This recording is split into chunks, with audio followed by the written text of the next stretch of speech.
দক্ষিণ চব্বিশ পরগনার পাথর প্রতিমায় একটি বাজি তৈরি কারখানায় ভয়াবহ বিস্ফোরণে ৮ জনের মর্মান্তিক মৃত্যু হয়েছে, যার মধ্যে 4টি শিশু রয়েছে বলে জানা যাচ্ছে। এই ঘটনার পরিপ্রেক্ষিতে রাজ্যের দলগুলি প্রশাসনের ভূমিকা নিয়ে প্রশ্ন তুলেছে।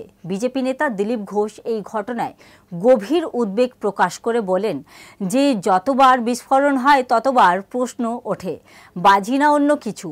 কিছুদিন আগে নৈহাটিতে বিস্ফোরণ হয়েছিল।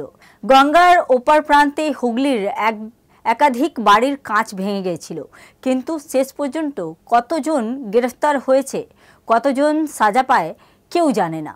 এমন ভয়ঙ্কর ভয়ঙ্কর বিস্ফোরণ হয়, পুরো বাড়ি উড়ে যায়, দূরের গ্রামের গ্লাস ভেঙে যায়। এই ঘটনার পরে কতজন অ্যারেস্ট হয়, কতজন সাজা পায় আমরা কিছু জানি না, সব চাপা পড়ে যায়। আদৌ সরকার চিন্তিত কিনা এই ধরনের গতিবিধি, এটা অন্তর্ঘাত হওয়ার মতো একটা পরিস্থিতি।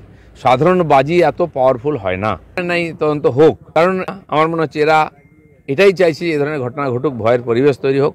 বিশেষ করে ইলেকশন কাছাকাছি এলে এরকম পরিবেশ তৈরি করে ভোটারদের প্রভাবিত করা হয়, কেউ যেন বাড়ি থেকে না বেরোয়।